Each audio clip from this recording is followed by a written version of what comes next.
If you want to figure out number 28, so you have to write the inequality to show possible side lengths, there's two situations that can happen.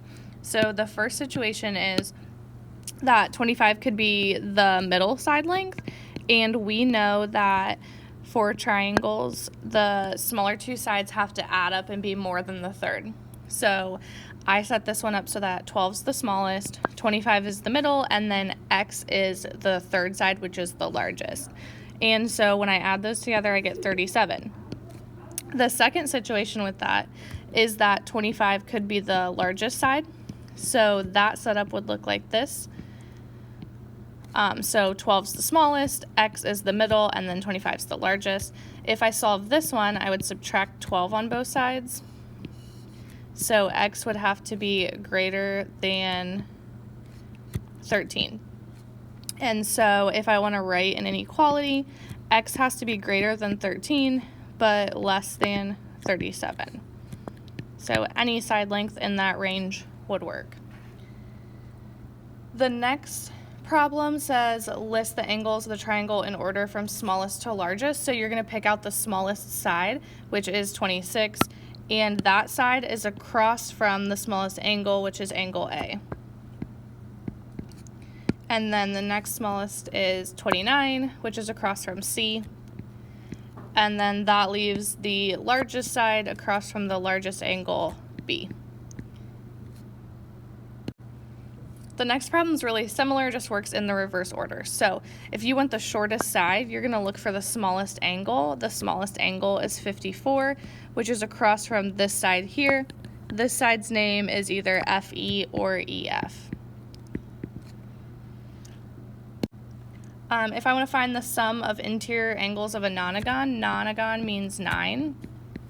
The formula is n minus 2 times 180, so I plug in 9 for n, which is 7 times 180, and 7 times 180 is 1260, so this is 1,260 degrees. For 32, if you kind of think about 31, so for 31, we wanted to find the sum of all the angles. If I wanted to find just one of those angles because it was a regular polygon, I would take the 1260 and divide it by the number of sides, which was 9. So essentially the formula for this next one, if I want to find one interior angle, would be n minus 2 times 180. So that gives me the sum. If I only want one, I'm going to divide by n, and they did that, and the answer is 135. So they want us to work backwards to figure out n. So if I want to solve this, I'm going to start by multiplying by n on both sides. So now I have n minus 2 times 180 equals 135n. Then I could distribute this 180.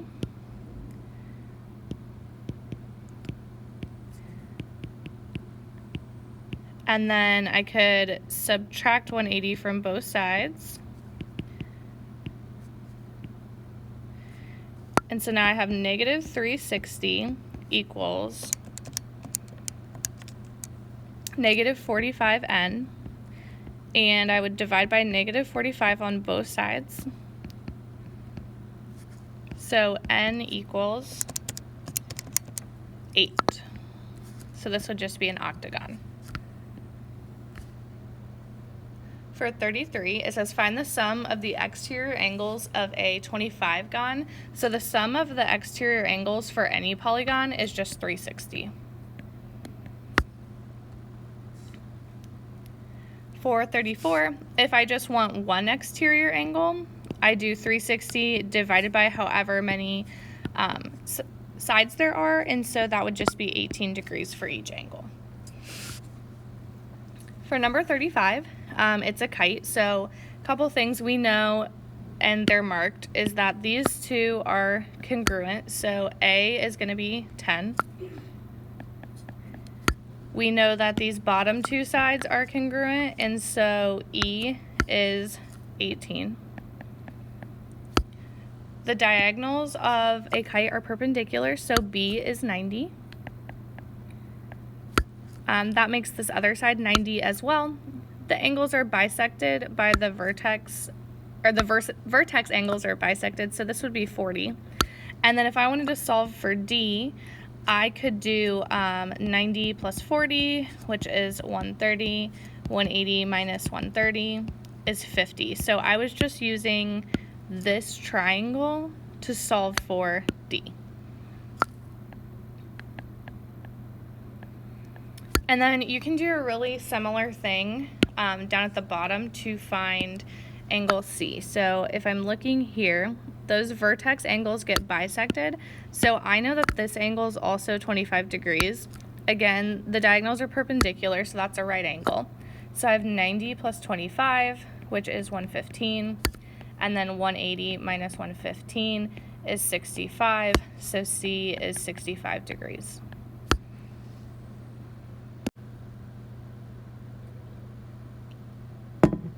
For 36, it's a parallelogram. So we know opposite sides of a parallelogram are congruent. So 4x plus 1 equals 5x minus 4. Subtract 4x from both sides. And then add 4. And we figure out that x equals 5. For the y's, we know that consecutive angles add up to be 180, so we have 6y plus 4y equals 180, which is 10y equals 180, and when we divide by 10, y equals 18. For 37, which I forgot to do in the answer key, sorry about that, in a parallelogram, the diagonals are bisected, so these two are congruent, and then these two are congruent. So to start this off, I can do 4x equals 12. We divide by 4 on both sides. That's x equals 3. I can plug that in right here, and since those two are congruent, if x equals 3, then so does y. For a rhombus, on a rhombus, all 4 sides are congruent, so that makes x 20. The angles are bisected, so if 1 and 40 would both be 40. The diagonals are perpendicular, so angle 3 is 90 degrees. And then consecutive angles would have to add up to be 180. So like this whole angle and this whole angle have to add up to be 180. So that first angle is 80 degrees. So if I take 180 minus 80, I get 100. But 2 is only part of that angle, so if I split this in half, angle 2 would have to be 50. And then for 39, it's a rectangle, so we know that rectangles have 90-degree angles in the corners. So for example, like this whole thing is 90. If this section is 40, we can do 90 minus 40, which is 50, to get angle 1. So angle 1 is 50 degrees. Then the diagonals are congruent, so essentially we have a bunch of isosceles triangles that are created in here, which means that 4 is going to be the exact same as 40 degrees, so 4 is 40.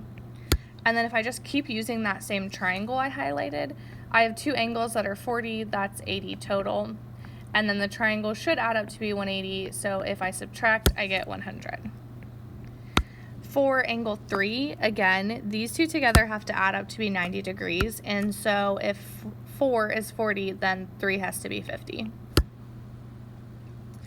And then here, there is another isosceles triangle, and so that makes this angle 50. And following the same idea, if these have to add up to be 90, angle 2 would be 40.